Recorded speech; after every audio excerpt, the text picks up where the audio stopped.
Look at that. Wow. For the wind it is, let me zoom in on the wind. Look at the wind, it's trying to compensate the 62 knot wind. I see it's being reduced now, because obviously it also depends on which direction you're flying. Now, at the angle in the direction we were flying, it was harsh. So if we change this now, we're gonna be much better off. That little triangle there, that's your flight path. Alright, that's the nose literally of the aircraft. So from that line we've got almost 5 and then we've got 5. So it's reduced to about, let's say, 7 degrees grabbing now. But I mean, it was really bad at that one point, and it's all because of that wind.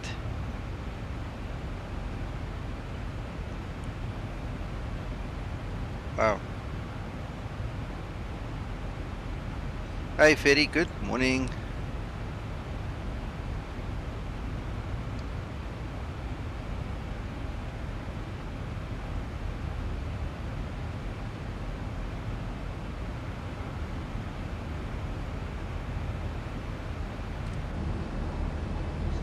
Ladies and gentlemen, once again from the flight deck, we've leveled off now at our cruising altitude.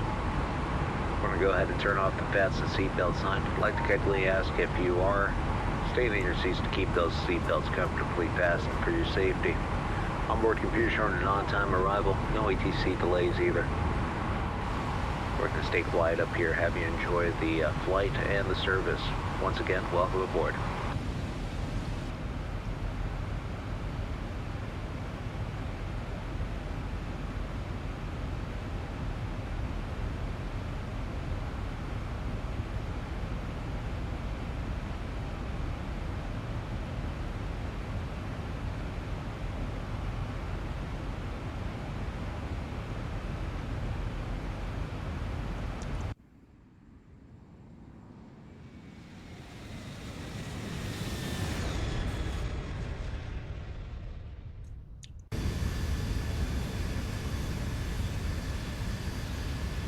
I see we're flying on some diesel again today.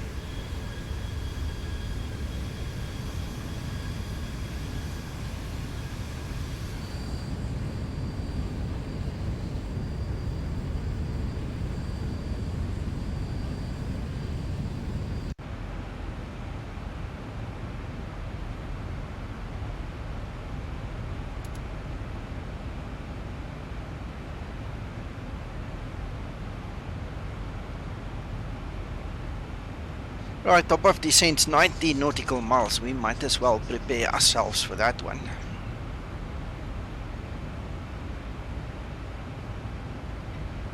We're going to do a flaps 30 landing. We said we're going to try the RNAV, right? I think that's what we said.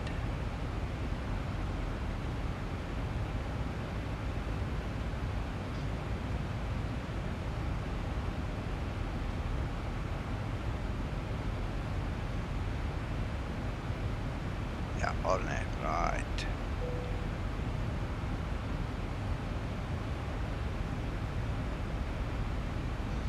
What is our transition altitude here?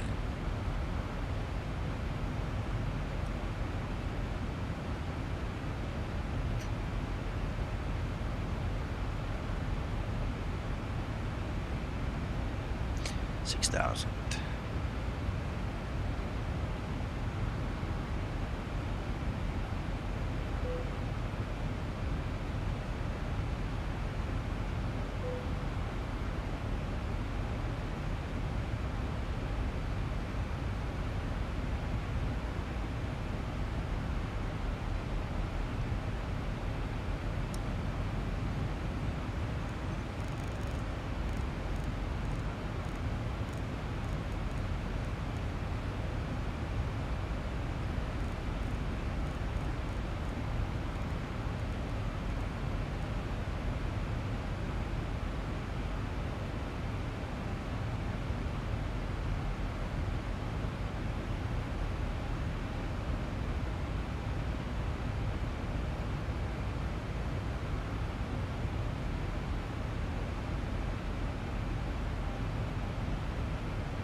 Yeah, I'm just using a wild value just to make sure that we don't interfere or pick up on any of the ILS frequencies. We don't want that.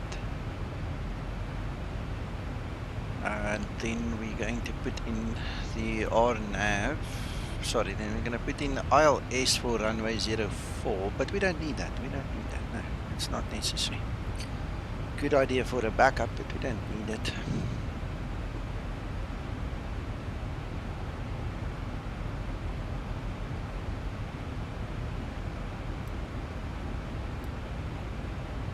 I see now why the aircraft restricted us to 80. There's no point in going 340. By the time you get there, you're just going to have to dive down again, so it's pointless.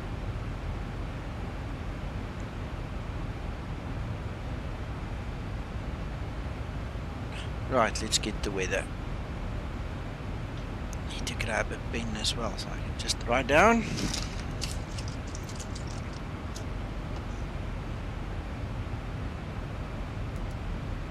Lima, India, Papa, Zulu, airport information, India, 0820, Zulu, weather, wind, 057 at 4, visibility, 10,000, sky clear, temperature, 15, dew point, 10, QNH, 1015, advise on initial contact, you have information, India.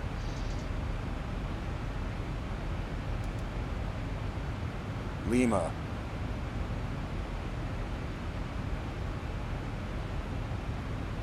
Right, our decision height is going to be 500.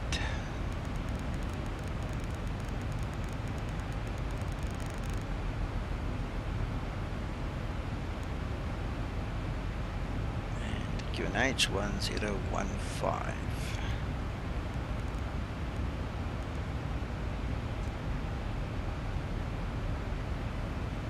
1015, that's correct.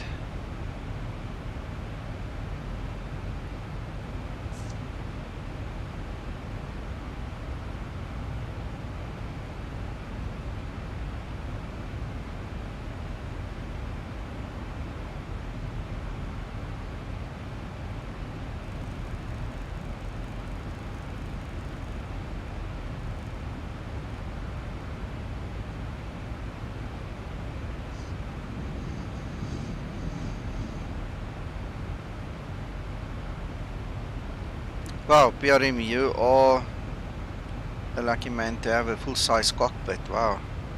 Jan, thank you. I'm glad you enjoy it.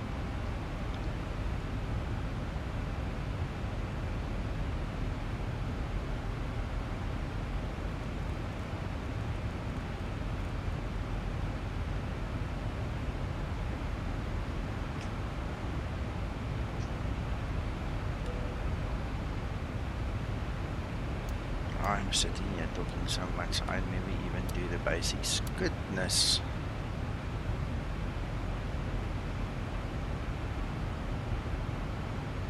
Absolutely.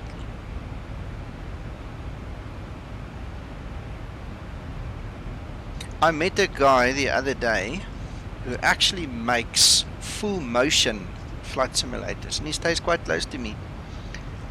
You guys must check the stuff that he makes. It's mind-blowing. I did not ask how much it cost. I couldn't get myself to ask because I'll probably cry. But that must be something.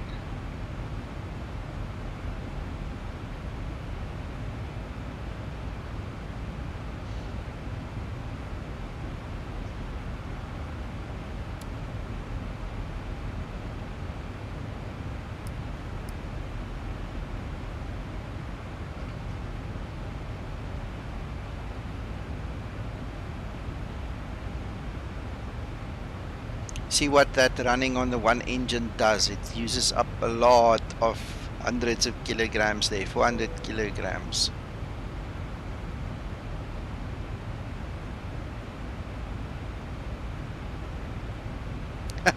Oh, win the lotto. Oh, win the lotto. We can dream about the lotto.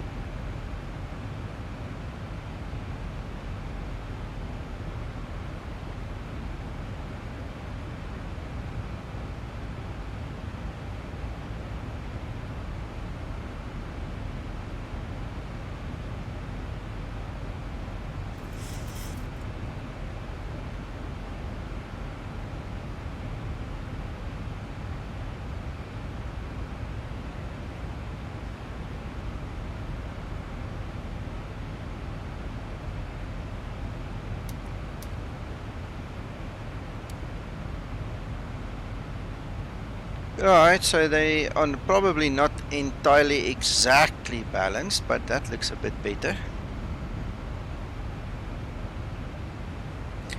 Yeah, Ferry, we can dream, we can dream. I met a guy once, also he stays in probably 30 minutes from me. Stays in a place called Four Ways, and he had a auntie in England that was some or other lady of some sorts, had a castle and everything, and she passed away. That oak got so much money, he retired at 35. Just said, that's it, never gonna work again. Now that doesn't happen often, unfortunately.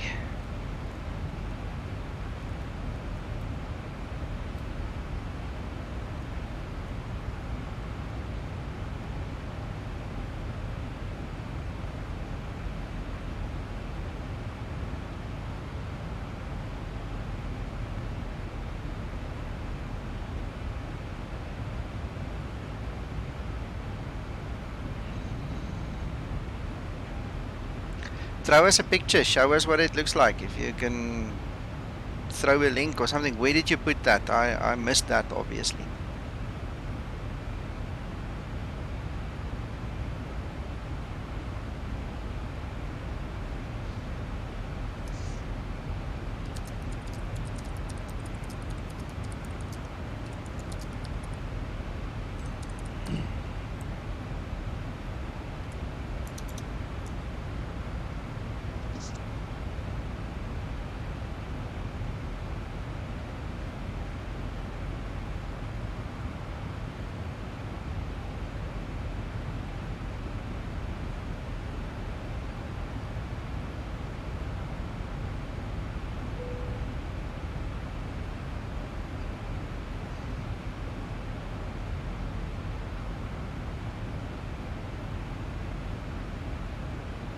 PRM, are you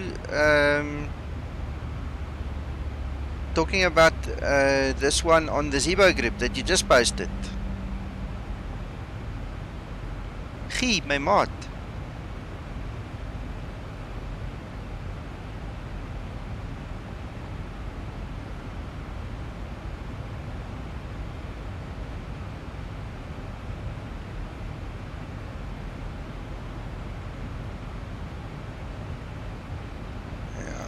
Nice, really nice. I see you've changed it a bit. You've shown me pictures before, but this looks, wow. Wow.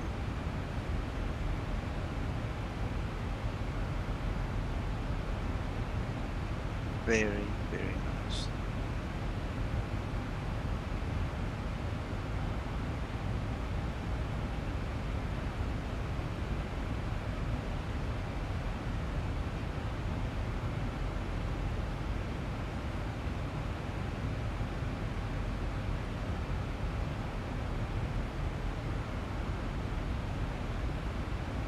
Thanks, Ferry.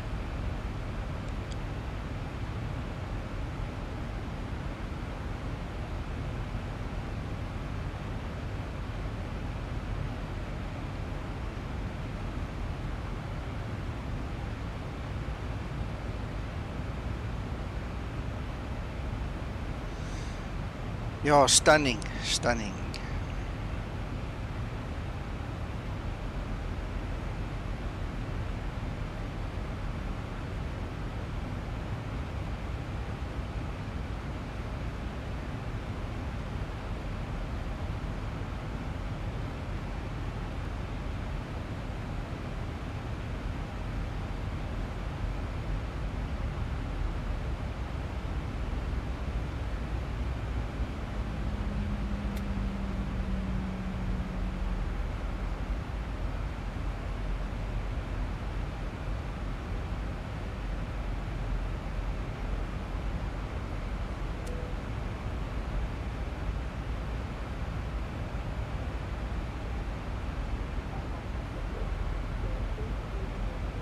Seatbelt fastened until the seatbelt sign has been switched off.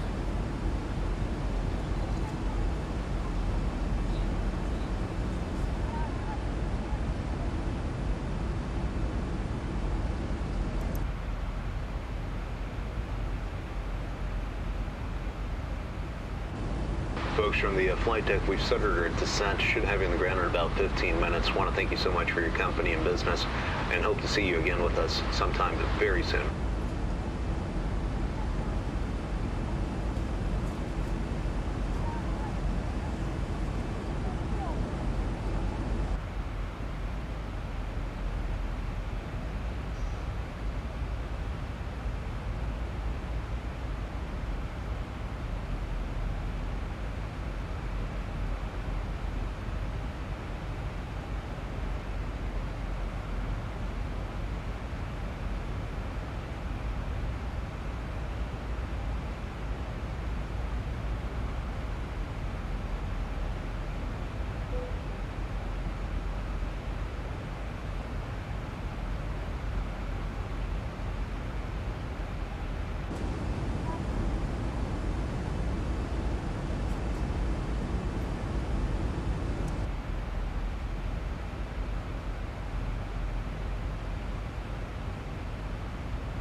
Let's see what the Zibo does with this little kink. It's actually gonna fly it.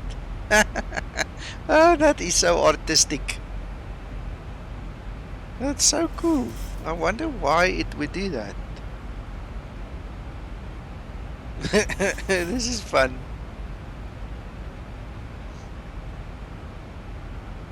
Oh well. Let's see.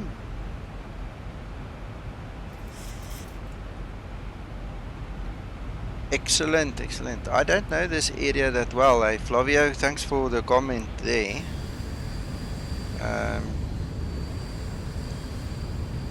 One day is one day. After I win the lotto and I build my own cockpit, I'm definitely gonna tour the world.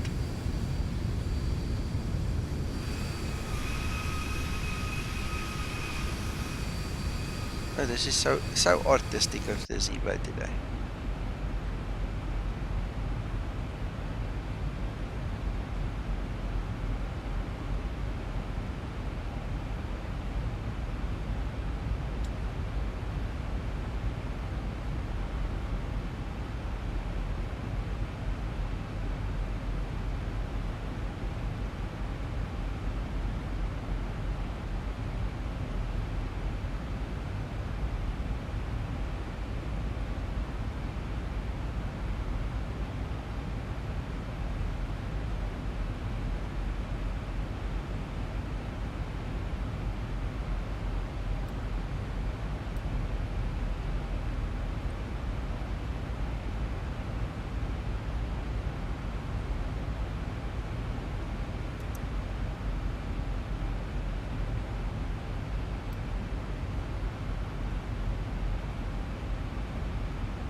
That's very nice. Looks like a little cozy corner over there. Good morning, Paul. Excellent, Flavia. Nice to know. Let's see if this guy turns back now, if it actually follows the route. Looks like it. So it literally just felt like spinning a donut for us there. Let's see. We'll keep our eye on it. Paul, it seems so. It just made a little circle there because it was supposed to go from that waypoint onto that waypoint. So we'll see what happens now, because it's like it's a bit confused. We'll see now. I'll help it along if I have to.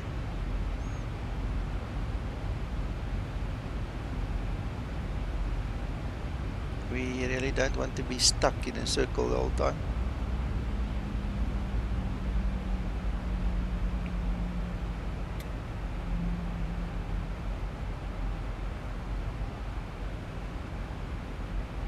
I'm not sure what it's going to do, we'll see. As far as I'm concerned, it needs to think about turning left now.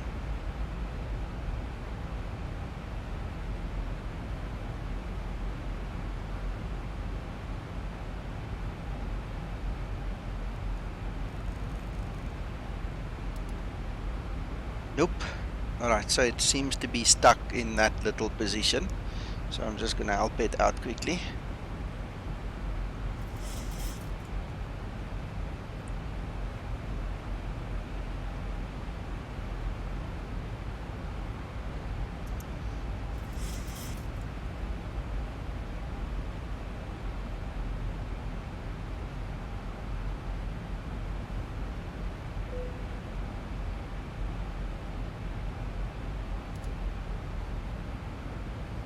Should fix it.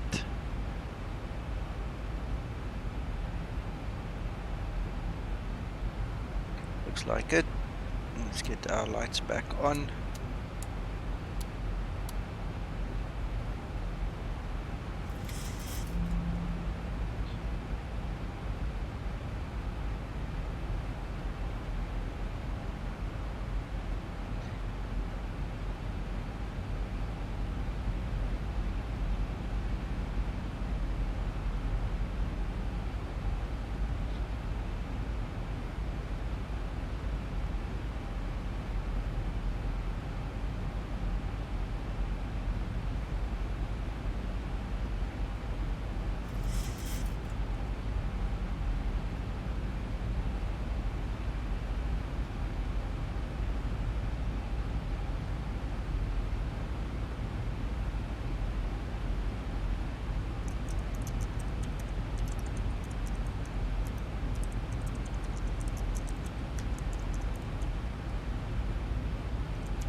Yeah, probably.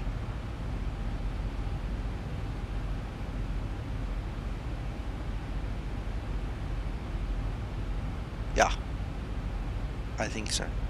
Makes sense. Let's get the chart. Let's see.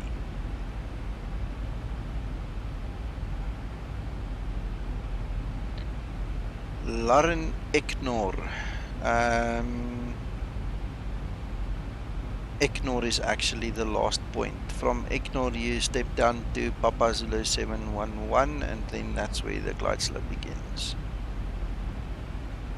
Yeah, I tell you what. We'll have to tell the passengers that there was an old lady in a 172 ahead of us. You know, we had to wait for her to get out of the way. We couldn't fly through her. Yeah.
Guys, I have no idea what happened, whether it was because we talked about the 700 on Facebook yesterday and I made that post about it being available over the weekend or what it is, but I can tell you one thing.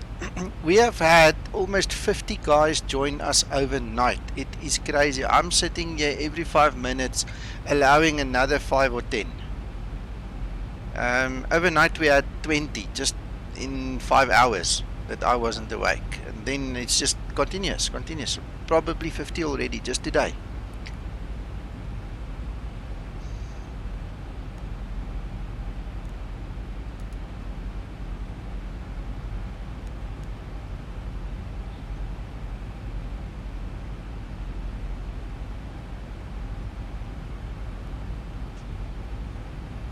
Yeah, on the Zibo community group. It's crazy, it just exploded. We've got 5,322 members now. Yeah, just exploded since yesterday. I'm guessing 50, but it could actually be more. It's literally every few minutes there's a handful. The only thing that I'm worried about with the numbers on the group is if you look at the actual people that are involved, that actually make posts and like posts, it's not many, eh? And I'm wondering how many of the people in the group are actually Zibo people who want to be Zibo community members, and how many are added by bots and spammers and stuff. I've banned spammers and guys coming in there advertising everything from houses to sex toys in this group in the last week. It's amazing what the guys come and try and sell in this group, and I just go whack, whack, whack, ban them, throw them out. So I'm wondering how many of the guys are actually there out of their own choice.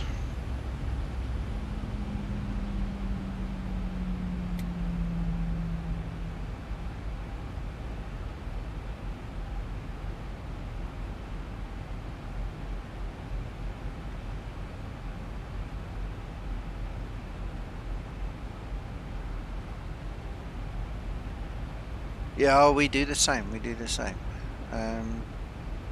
Between me and Cloudybox and a couple of other guys, there's a lot of people I deal with behind the scenes that all talk about it.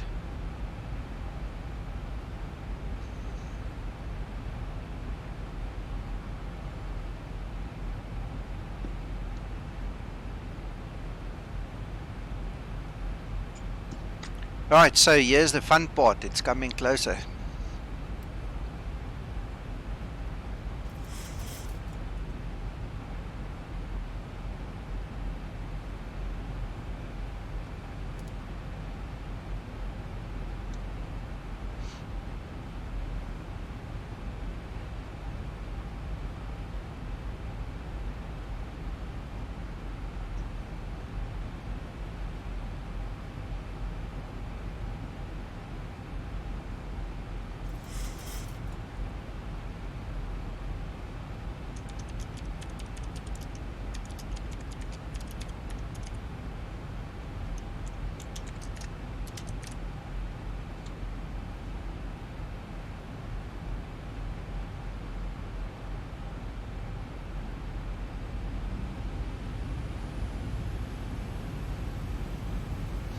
Sure, Ferry. I also don't post that often, but it's nice to see a like sometimes when somebody just likes something, or when you just make a comment or something like that.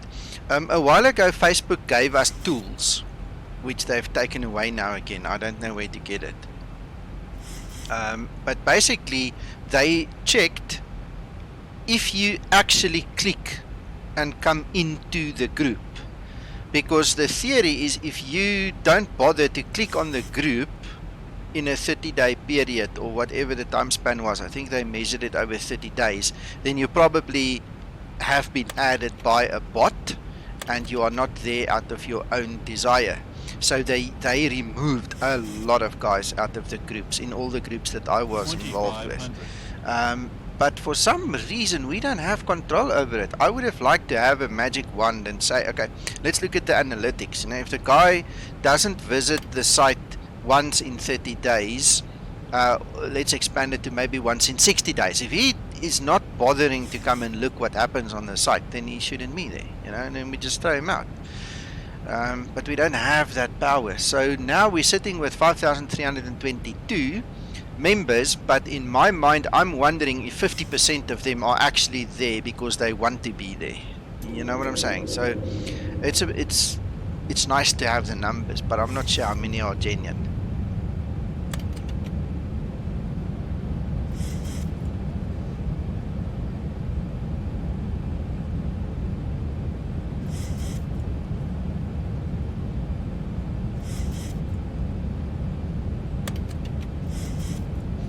Alright, speed brake on, auto brake is on, and we're gonna go flaps As we go. 30, everything else in place, gears are 3 green. Ooh, look at all those sailboats, man, that must be lovely to be on that water today. Wow.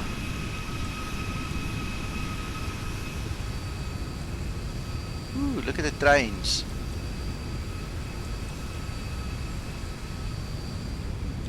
Very nice.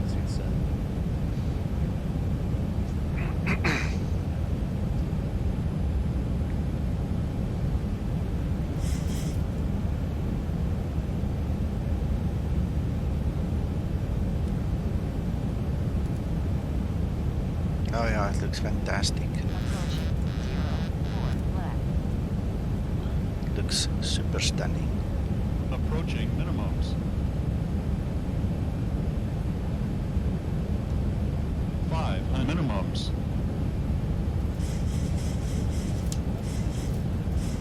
400.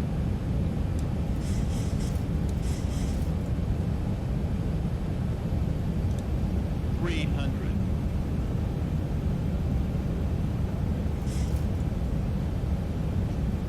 200.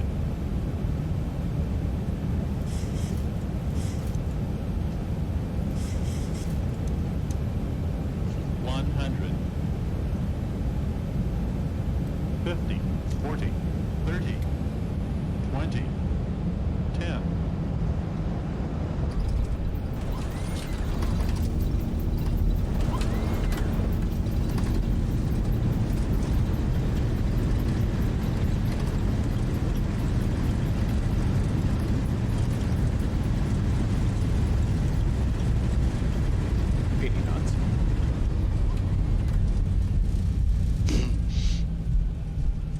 Oh well, that wasn't too bad.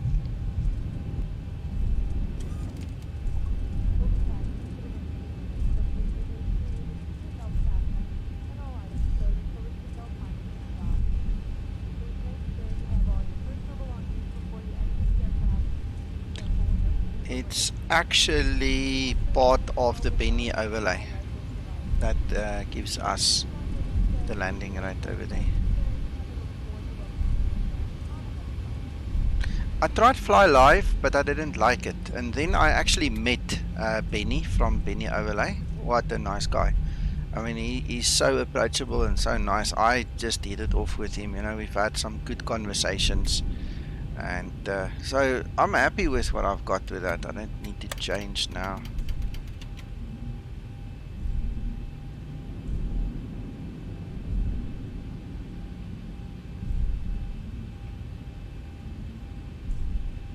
I just thought it was going to be a bit softer. I mean, it was not what I had anticipated. Hey, welcome. You have to ask your questions.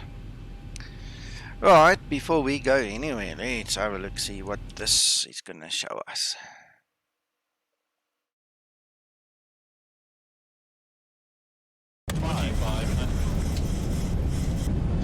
Oh, this Zibo is lovely. I don't have a problem with 133.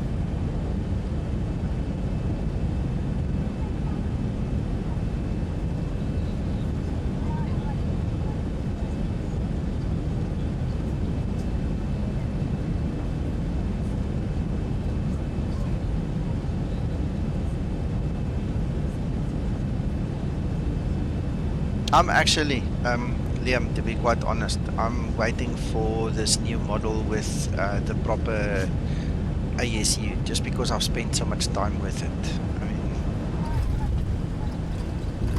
it took Cloudybox more than a week to finish that ASU. I sat with him day and night for hours and hours, 18, 20 hours a day at one point in time. He had so many setbacks, he had so many issues with it and with the programs, and the one day it was so heartbreaking. He was trying to export the air starter unit from one program to another, and this whole program just crashed. Oof, gone. Had to go back to one of the backups, start again.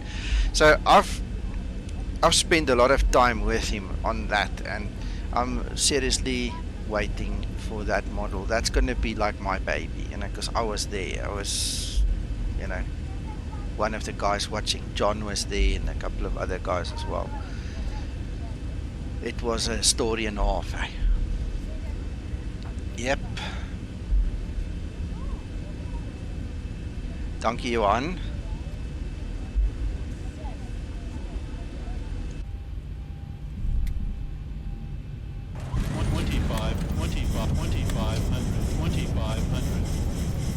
6,000. Melon. Yeah, you guys, when that start unit comes, we're gonna have a bit of a game. I want you to find the melon.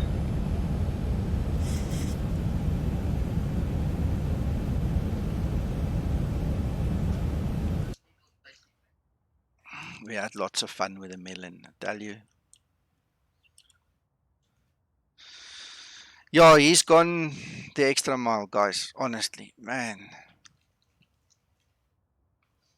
I'm really proud of him for what he did there. That was absolutely stunning.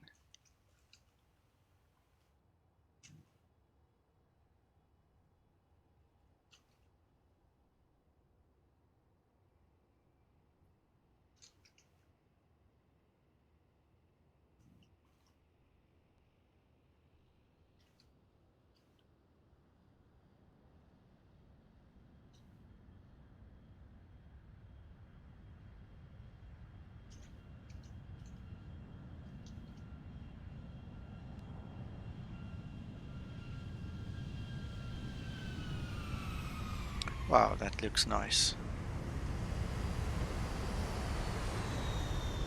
No, it's impossible. It's impossible. You can't quantify it.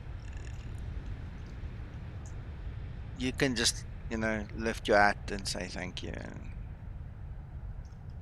wow, it's just amazing.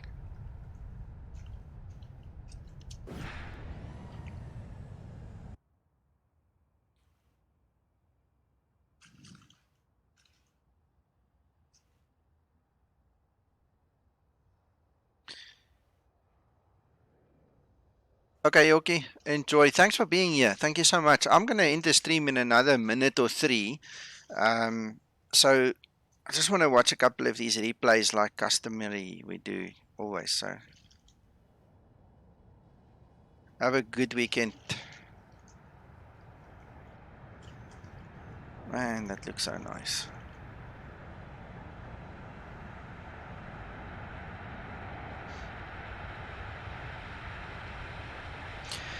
Sure, Paul, I want to tell you something. You must listen to the new sounds that AudioBird made for that ASU, and obviously Zibo needs to integrate everything into the final package now, being the master coder. But man, I wish you guys could already hear those sounds. Oh, it's to die for. Johan, I don't trust these landing rate monitors because it obviously talks to FS or XP UIPC, and it's got a mind of its own. As far as I'm concerned, that's a beautiful landing.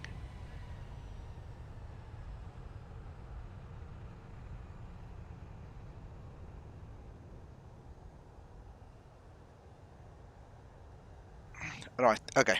Now it's time for the questions and answers, and if you guys have another angle you want to have a replay, to see what it looks like, go for it.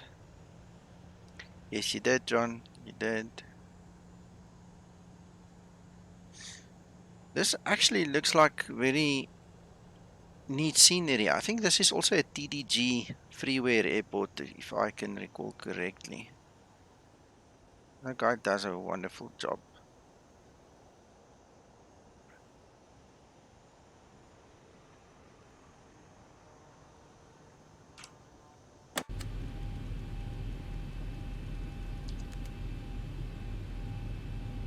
Yeah, nice one.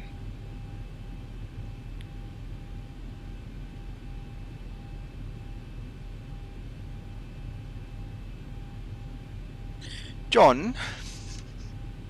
Yes, sir. Are you back? I've been here all the time. Okay. Alright.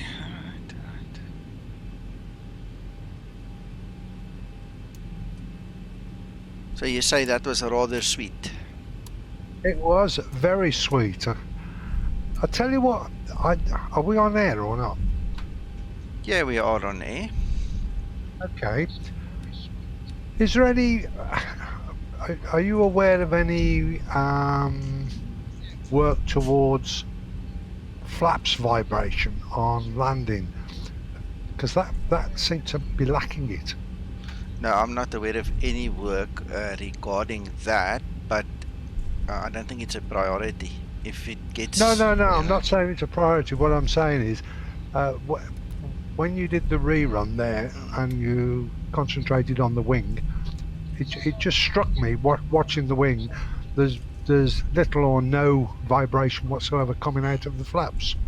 The thing with the replay also is it's just that the replay doesn't care about the actual atmosphere and the whole blade theory and all the other nonsense, okay, that the engineers worry about.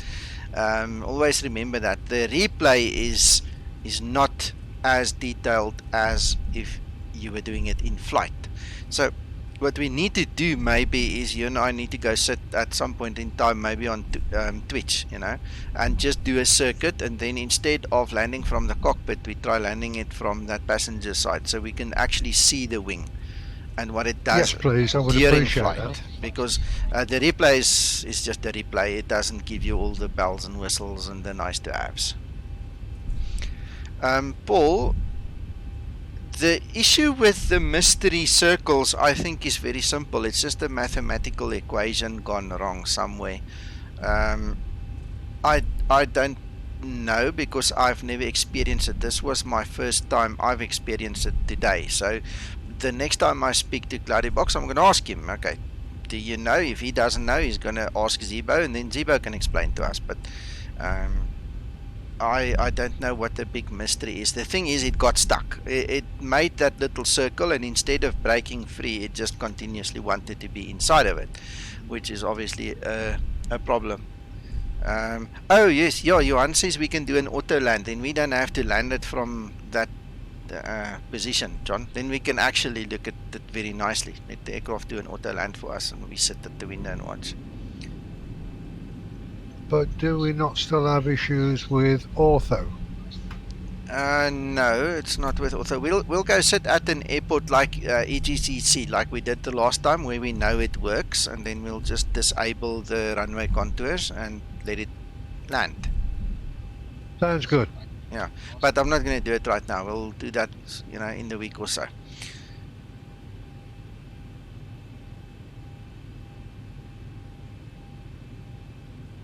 Yeah, flap flutter.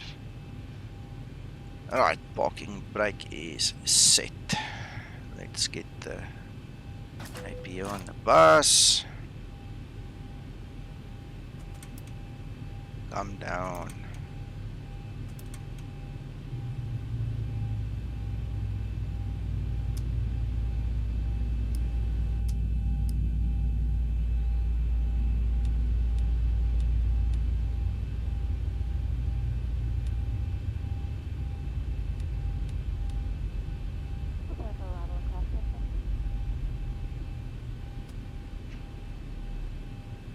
Any more questions, guys?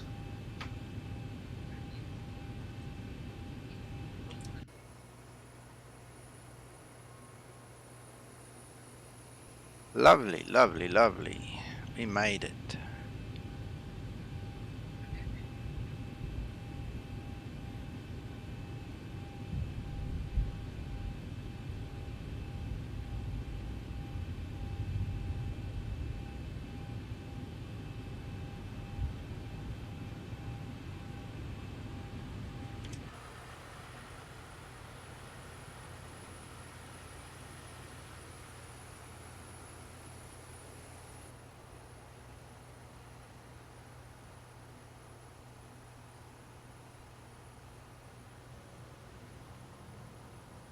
Guys, before I say goodbye, if AudioBird releases those 700 and 800 updates, I'm going to do a stream later on with probably the 700. I have not been allowed to do any of them yet, so once it's released, you guys can probably catch me on stream with that, if it's at a decent normal time for me in South Africa. Yeah, otherwise we'll do one tomorrow, also if it's been released, and I'll catch you guys then. Until then, hope you guys have a wonderful Saturday, and let me look at these questions quickly.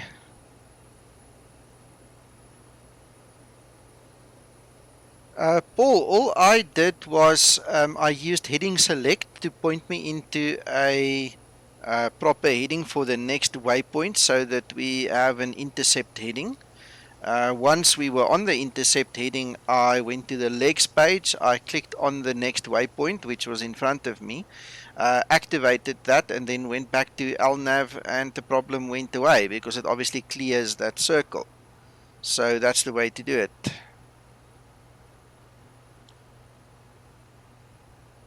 Janix, blackouts works like this. In your flight plan, you obviously know what altitude you're going to fly.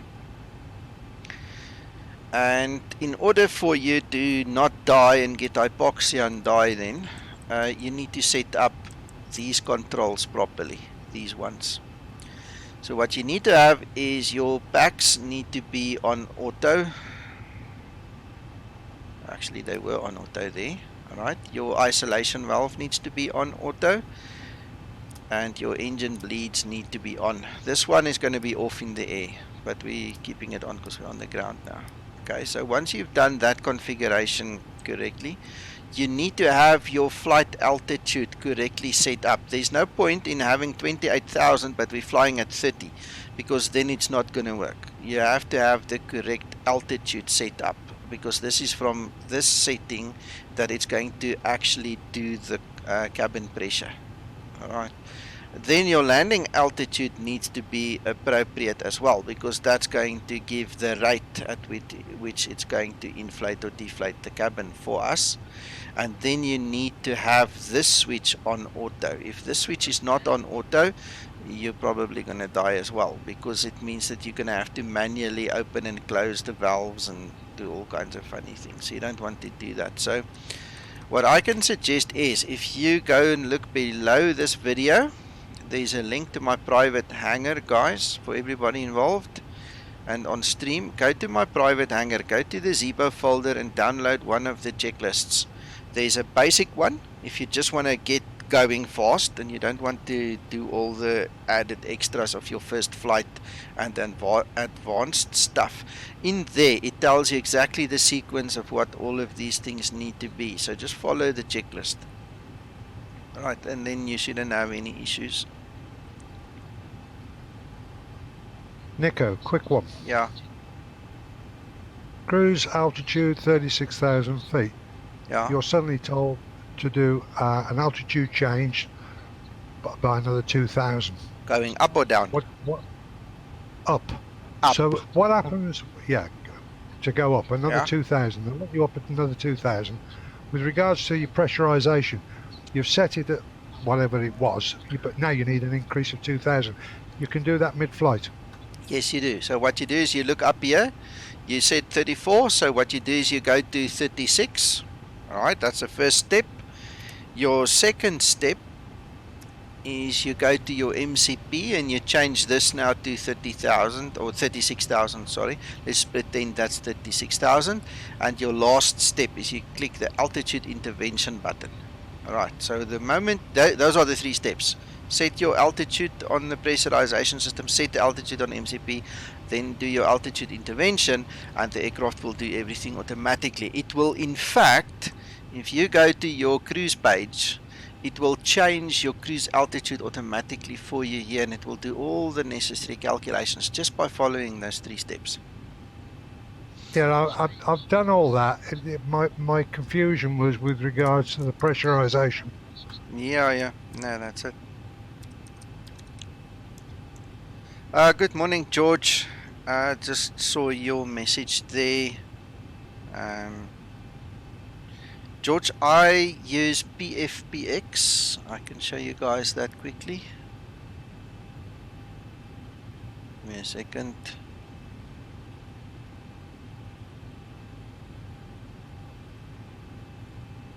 I need to get the display to change now.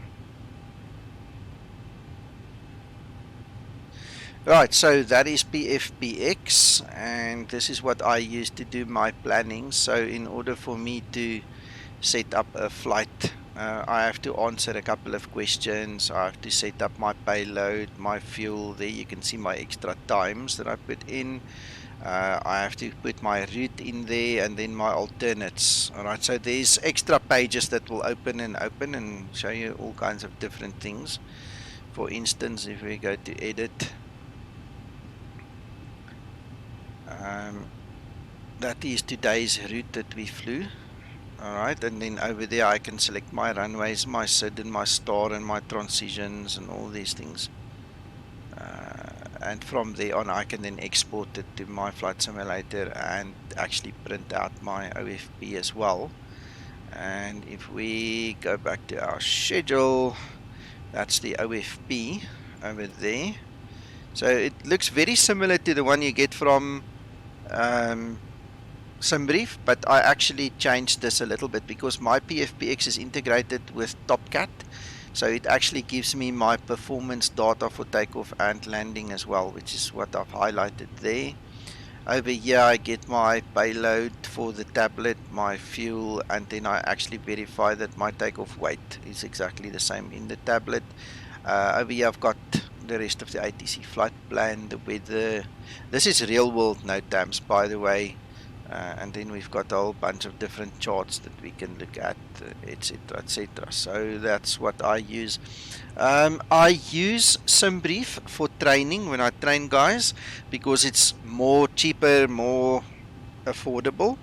But in the new training series I'm also going to do a little bit on the PFPX side for the guys who wants to do that, because Twixtor effectively gave me the information to create the Zibo profile, and this profile, everything you see here is also available in my private hangar, so you guys can go grab it there. I am Danny, good morning. Sorry, I'm just working through the list now. I hope you're still here and that you can hear that I did not ignore you.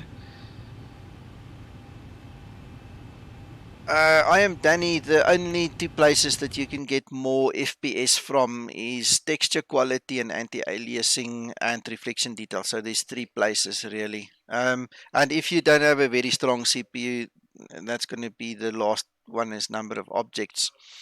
Let me quickly explain to you. Reflection detail is like the biggest killer of them all. So that thing always goes to 0. Texture quality, there's no difference between that setting and that setting, and that setting will make a difference, but those two settings there's no difference, and you might as well be on notch number 2, have some spare VRAM and just enjoy a fluid nice simulator. The anti-aliasing is also, it's up to what your system can handle, but there's no point in going beyond the second notch in most cases. If you've got a machine like Uncle John here, then you pull everything to the right and you laugh it off for a good laugh, you know. But guys like me also have to play with this. But reflection detail is the biggest killer, then it's going to be texture quality, and then it's anti-aliasing. Those three are the killers. Just play around with them, don't make them too high. You can in fact pull them to the far left and start adding them slowly. The one that you cannot change, the one that you are going to have a big issue with if you change it, is visual effects. It always has to be on HDR, at least HDR. Otherwise the lighting is not going to work, the PBR is going to suck, and you're going to have all kinds of problems. So just play with these three over there. Those are the big ones.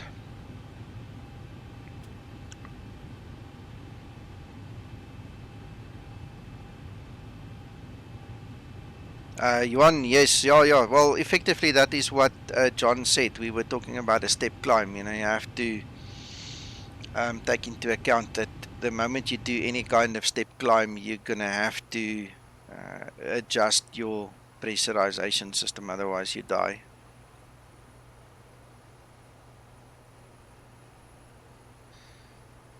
George, it is much more, but it's more accurate. All right, so you get, you know, it's up to you. It's depends on what you want out of it and how much you want to put into it.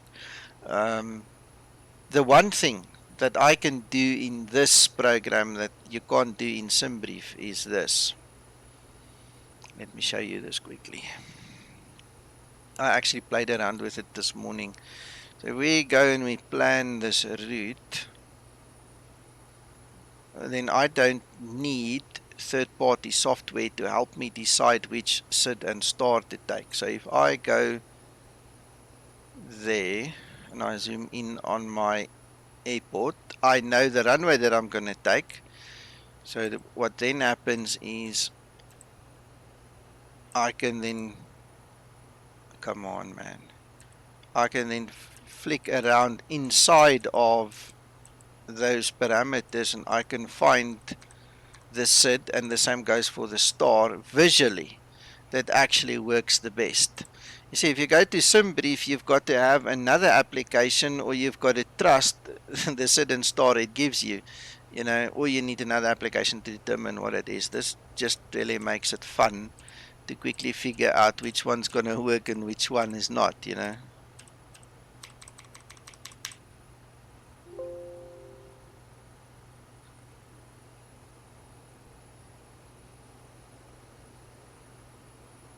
George, it's a pleasure.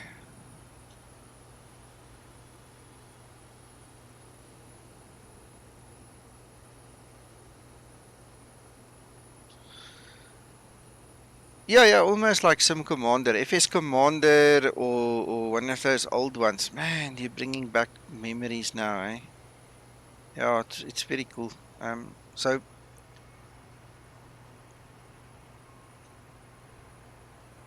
Turning the clock back. yeah, man, long time. Yeah, Johan, you must remind me. I want to do a couple of tutorials. I want to do one on Ortho. I want to do one on this air starter thing. I want to do little nav map. Yeah, there was a couple that people have requested for all kinds of different things, but timing is an issue.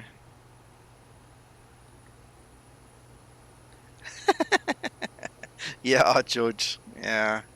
You know, I had my first flight simulator in 1986. My father bought me a ZX Spectrum, and I had a flight simulator where the sky was blue and the earth was green. I think that was the two colors, and I recall somewhere there was brown as well. So I don't know, that was worked in somewhere. And I used to fly with that keyboard. He bought me a joystick at one point in time, also for that flight simulator. But you know, we grew up in like a semi-rural community, kind of a big yard with lots of animals and things, like a mini farm. And we had a lot of room to play cricket and rugby and all these nice things. So I would start the tape, you know, plug everything into the TV, start the tape, go play with a rugby ball or play cricket and chase the chickens or whatever. And then half an hour later, you go back and say, oh, it's loaded. And you can quickly fly around a little bit. My first was the Atari. Oh, what a joke. Yeah, but at that time, John, it wasn't a joke. I mean, at that time, it was like this explainer of ours today. It was like, wow. I mean, can you remember playing Frogger on the Atari? I mean, how many hours did we not play Frogger, trying to run over the road and get squashed by a car? And Pac-Man. Yes. Yo. Yeah, those were the days.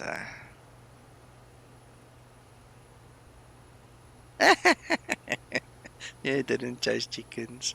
Yeah, we won't ask you what you did, don't worry. Yeah, those were the days, guys. It'll never be the same again, eh? That place got built up so badly. I tell you, if my grandparents came back from the dead now, and I took grandma or grandpa to go and show the area, they would tell me I'm lying. It's not the same place. This is why the guys today don't realise how far we've come. Yeah. Yeah, Johan. I don't know. It built character. I don't think it was wasted times. It built character. It made us who we are today.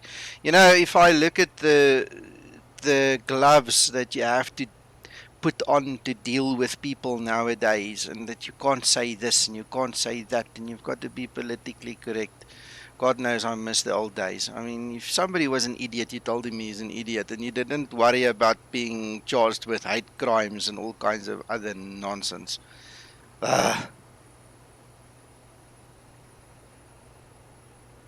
For that one reason, I would prefer the old days. I mean, common sense died.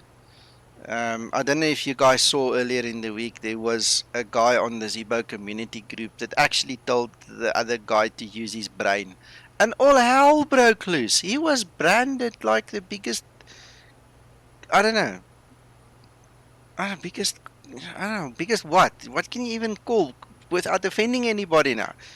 Biggest asshole. And everybody wanted to crucify this guy for telling another guy to use his brain. And I go, what? Yeah, the stray cosmic ray that hit the earth. Man, I tell you. Anyway, guys, I'm sitting here thinking about a million different things. This is becoming a talk show. So, I hope we get the 700 soon, and I hope we can do another couple of streams this weekend. Maybe another 2 would be really nice, maybe even 3. If there's nothing else I can help you with right now, then I think I need to go and find some breakfast and relax a little bit. And I hope you guys also do the same. And you have a family. Yeah, that too. Thank you so much, guys, for being on stream with me. This was fun, and we're gonna try and make more fun later. So, cheers. Bye bye.